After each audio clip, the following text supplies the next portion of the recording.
All right, we're continuing with civil rights in Mississippi. We're picking up where we left off as far as how African Americans survived the Jim Crow era. Black children learned how to avoid provoking whites, to stare at the ground when speaking to white people, to refer to all whites with titles of respect, sir, ma'am, and to hold back when a white person insulted them. That anything that would go against this racial hierarchy is going to endanger their lives. And so they would, in some cases, create separate spaces where they could feel comfortable. So they developed churches, schools, social clubs that served only black people, so segregation in a positive light. These institutions were important spaces for socializing away from whites. They could code switch and be with each other.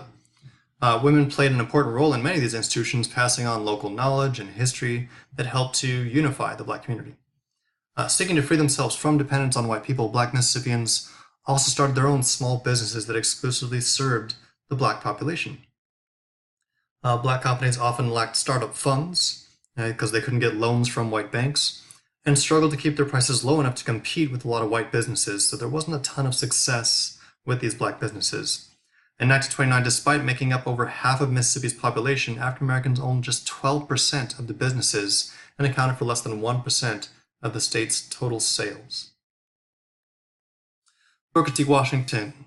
Born a slave, he worked his way through college and eventually established the Tuskegee Institute in Alabama, which is an industrial school, with the central goal of teaching young black men to be well-mannered and hard-working laborers. And his big autobiography, his book is called Up From Slavery, and his whole idea is pulling yourself up by your bootstraps. Washington wanted to train black people for the difficult manual labor jobs that were available to them time. So he wanted to work within the system and not necessarily change the system. And he wanted to say, okay, here's what we can do now. Here is what's possible.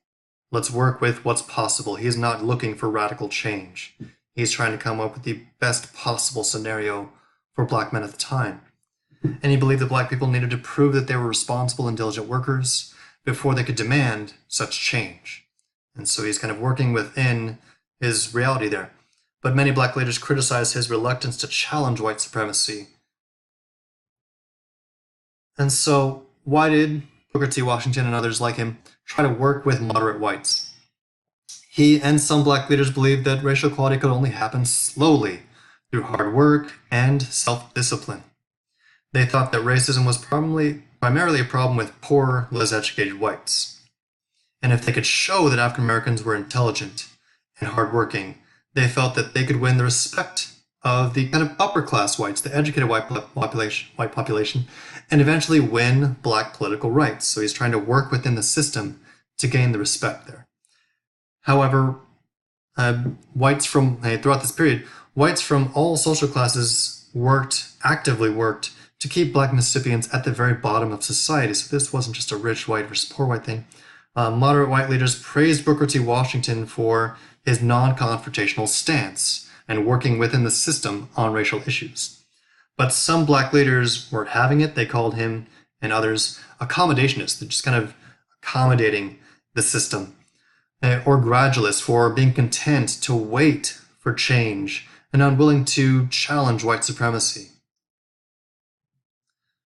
Many African Americans opted to get out of there, to escape the hardship of Jim Crow through migration. And so this is known as the Great Migration. Between 1915 and 1920, 500,000 African Americans left the South.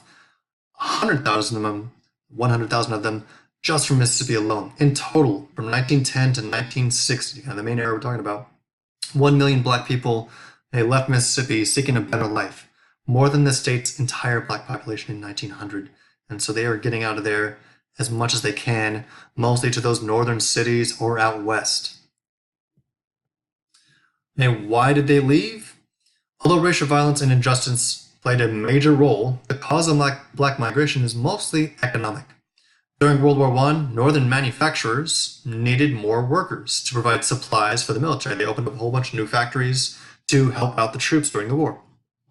They also hoped to use this influx of black workers, and so the downside, to force wages down, that black workers were more likely to take lower wages and work for less money than white workers. As a result, many black migrants faced hostility from northern white workers, and that white factory owners were using them to pay their workers even less. Companies were even sending advertisements to the South to try to convince black workers to make the trip up north because there were cheap factory jobs down south. And so there's violence, but there are also just the economic factors there. How did it hit Mississippi? The steady stream of African Americans to northern cities hurt black communities throughout the South. Most of the migrants, they were the kind of main working adult ages between the ages of 20 and 54, and many had received a basic education. The migrants left behind a disproportionate number of the weak, children, elderly, and poorly educated people. So those that could get out, got out. And that left a kind of really sad population left behind. Businessmen and plantation owners soon realized that they were losing their main workforce, and so they tried to prevent African Americans from leaving the state by banning northern factory owners from advertising in the South. They even spread propaganda that described how bad conditions were in the North, and sometimes forcefully prevented black people from getting on the trains. These efforts were ineffective, and the Great Migration continued as they had to escape out of there. So once they got to the North, how was it? Racist. Racism and discrimination existed in the North as well. It was just as bad. I wouldn't say just as bad, but it's still pretty bad. They were often remain poor, impoverished, and usually confined to the worst jobs, low-paying factory work and manual labor.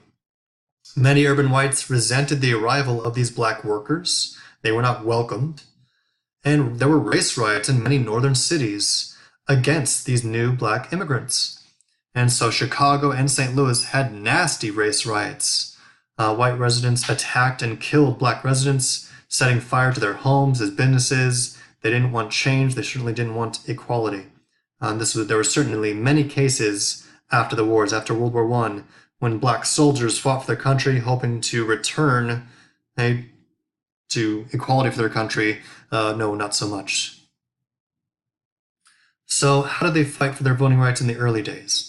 Despite the risk of violence, African American citizens continued to go to the polls and demand the right to vote. After the U.S. government granted women the right to vote in 1920, now they add black women trying to get the right to vote in the South as well. Some communities organized night schools in an attempt to help blacks pass the literacy tests that barred them from registering. Others went to court to challenge the laws. Black political leaders across the country called on the government to actually do something and enforce the 15th Amendment. However, only a small fraction of the black population was actually able to overcome these roadblocks and the difficult barriers to voting. How did black farm workers fight against sharecropping to get out of that system? In the 1930s, hundreds of Mississippi farmers joined the Southern Tenant Farmers Union to fight against the dependency and poverty of the sharecropping system.